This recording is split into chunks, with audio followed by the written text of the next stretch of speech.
Eu vou falar sobre desbloqueios, um assunto que incomoda todo mundo. Um assunto que uma pessoa que ela tenta dar o resultado, ela tenta fazer coisas na vida dela e essas coisas não funcionam, ela não sabe o porquê.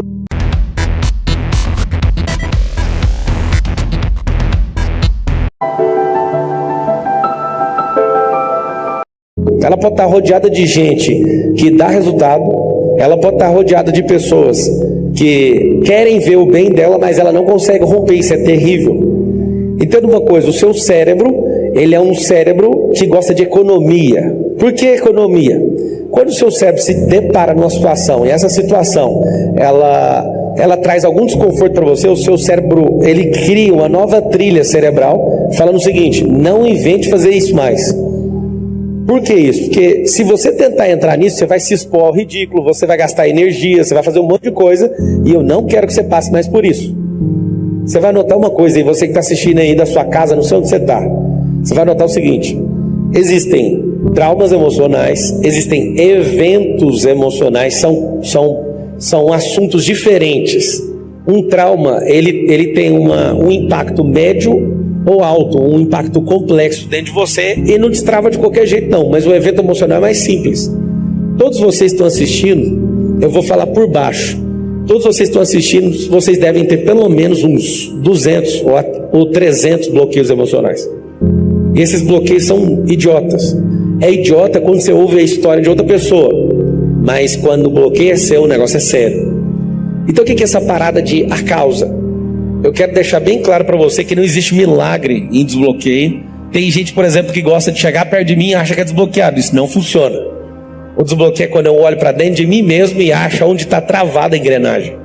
O que é essa engrenagem? O seu cérebro é um motor. E ele, de propósito, para não gastar energia, ele coloca uma trava nessa engrenagem. E essa trava da engrenagem faz o quê? Faz o cérebro não funcionar naquela área. A sua vida, ela é dividida em 12 áreas. E essas 12 áreas, você tem que aprender uma coisa. Nessas 12 áreas, você tem que funcionar plenamente nelas, em todas elas. Só que o bloqueio trava uma área, e esse bloqueio tem conexão, essa área tem conexão com outra área, e aí você começa a travar em várias áreas e não entende o que está acontecendo. Eu já vou começar a falar de como achar a causa. Você vai notar assim, para achar uma causa, eu preciso achar o efeito. Presta atenção nisso. Para eu achar um bloqueio, o que eu preciso? Achar o efeito. O efeito vai me mostrar aonde está a causa. Todas as pessoas, elas querem resolver os problemas de forma rápida. Então, essa forma rápida de resolver as coisas é sempre tratando o efeito. Então, eu vou te dar um exemplo muito bom. Se a sua casa tiver goteira, nessa goteira, você quer tratar o efeito, é simples. A maioria tenta fazer isso. Pega um balde, coloca o balde debaixo do telhado, ali dentro da casa, debaixo da laje, aonde está pingando. Esse balde faz o quê? Esse balde trata o efeito. O efeito não resolve o problema. Só que você também foi configurado desde pequeno a correr de problema. Então você odeia problema. Por que você odeia problema? Uma coisa simples. Porque você não ama recompensa. Se eu fosse você, eu anotaria isso. Quem ama problema é porque ama a recompensa. E o fato de você não amar a recompensa faz você correr de todos os problemas, principalmente do maior de todos, que é você que está assistindo. Você é o maior problema que existe na Terra. E aí o que é a parada? Eu estou te dando uma fórmula, uma receita simples de bolo. Se você quiser resolver coisas, você precisa de achar o efeito. No efeito eu consigo direcionar onde está a causa.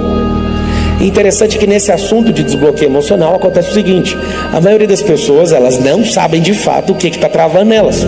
Por quê? Você vai notar assim, 99% de tudo que eu tenho no meu cérebro é inconsciente. Então eu não sei onde que está guardado isso. E 1% é o quê? É consciente. O que significa isso? Significa o seguinte: que existe um anel no seu cérebro que só lê 1% dos dados que estão percorrendo lá dentro.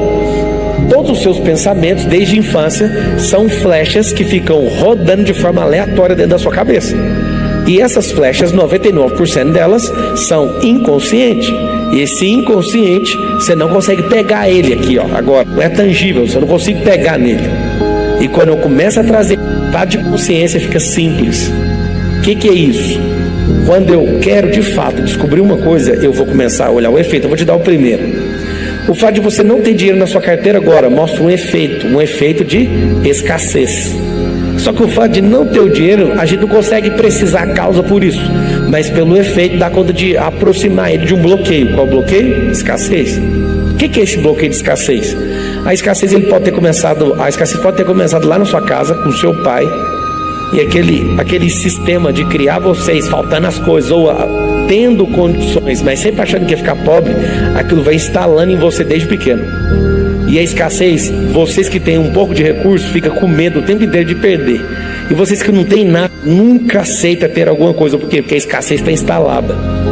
Então a primeira coisa que eu faço é focar onde? Focar no efeito. Esse efeito me mostra a proximidade do bloqueio. Então eu começo a achar esse bloqueio. Achei o bloqueio, eu já consigo voltar no evento. O que é esse evento? O evento é as primeiras vezes que aconteceu. Se você conseguir ir direto no primeiro evento, isso vai fazer total diferença na sua vida. Esse primeiro evento, ele é necessário para você encontrar ele. E se você não achar o primeiro, as primeiras menções do seu cérebro, você consegue destravar com velocidade isso. Aonde que fica essas paradas todas na minha cabeça? Num lugar muito simples, chama córtex visual. O córtex visual é onde o judeu coloca kippah, é bem aqui, ó. Esse lugar aqui, ó. Essa kippah é o lugar onde tampa as suas experiências. Vocês gostam de liberar perdão, falar para a pessoa assim, ó, você está perdoado com a boca. É muito interessante você fazer isso. Só que o perdão, ele não flui dessa forma. O perdão flui quando eu troco a experiência. O que significa essa experiência? As experiências são instaladas aqui, ó, no córtex cerebral. E esse córtex cerebral é uma caixa preta cheia de informações. E essas informações, quando você consegue conectar nelas, você precisa de trocar elas.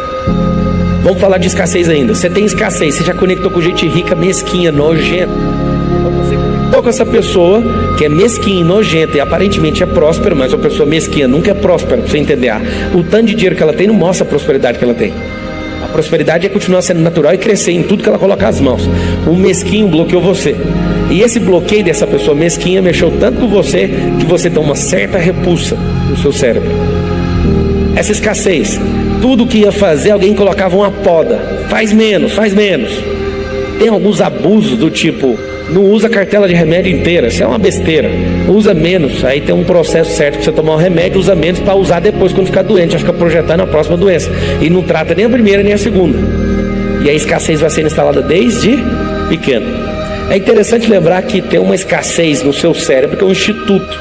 Que instituto é esse? O Robert Cialdini, é um professor da Califórnia, de Arizona, dos Estados Unidos. Ele descobriu 6 gatilhos cerebrais poderosos que tem no cérebro de todas as pessoas. E um deles, sim, é a escassez. Então, o que você tem que tomar cuidado? A escassez é boa num processo de marketing, de venda. Mas a escassez é terrível quando você vive com ela. Tanto é que isso é fato. Se uma pessoa usar com escassez, qualquer um cérebro cai. Se alguém falar assim, ó, últimas vagas, último sei o quê, última coisa da feira, seu cérebro fala, eu quero, você não sabe nem o que é. Seu cérebro já é atraído por isso. Então a escassez, ela sim é natural. E quando eu configuro meu cérebro, ele só vai piorando. A terrível dica que eu te dou é, você não configurou seu cérebro, você precisa fazer isso, porque você foi configurado. Eu não sei se você já parou para pensar, mas os celulares, os computadores são eles são uma cópia sintética do cérebro. E, de fato, toda máquina tem uma configuração. Deus te deu uma configuração inicial, sabe qual que foi? De ser livre. Se você pudesse escolher entre ser um Mac, Windows ou um iOS, que é um sistema operacional da Apple, ou o Windows 10, que é um sistema operacional do Windows, ou o Ubuntu, por exemplo, do Linux, você escolheria ser qual sistema operacional? Se você é uma pessoa separatista que se acha, você ia falar iOS da Apple. Ela não se adapta a nenhum outro, ela tem o estilo dela e isso funciona do jeito dela. Mas se você quiser ser o Windows, você é o mais popular, mas você é o que mais trava na vida. Agora, se você de fato quer ser uma pessoa livre, escolha o Linux. Eu não estou ganhando para fazer propaganda do Linux, não. 10 mil pessoas se juntaram e escreveram os códigos do Ubuntu, que é um sistema operacional Linux, que ela é livre e é de graça, inclusive. Por que eu estou chamando sua atenção nessa analogia? O seu cérebro, ele é o hardware. A sua mente é o software. Então você que está anotando vai escrever assim, ó, cérebro é o hardware, é a máquina. Tudo que é químico, todo impulso que você tem é o quê? Hardware, cérebro. Todas as besteiras que você quer fazer é tudo cerebral. Agora o seu software é a mente. O que é esse software? É quando o seu software, o seu sistema operacional governa. Se porventura o seu sistema operacional perder para o seu hardware, você vai ficar com o vírus e o software não vai mais dominar a máquina começa a detonar com o software. E aonde está o segredo disso tudo? Quando eu começo a governar com a minha mente começa a enxergar meu cérebro e coloca ele numa situação secundária. E começa a falar, você tem que me obedecer. E os bloqueios ficam onde? O bloqueio ele fica na esfera da mente, que é na alma, ou fica no cérebro, que é no corpo? No corpo, essa é a resposta. Está tudo instalado em você, todas as suas crises, todos os seus medos, esse negócio que você tem de às vezes chegar perto de alguém importante. Tem homens aqui, está assistindo aí no mundo afora, que quando chegam perto de homens autoritários, que têm autoridade ou autoritários, esses homens tremem, tem um problema com a autoridade, está instalado em você.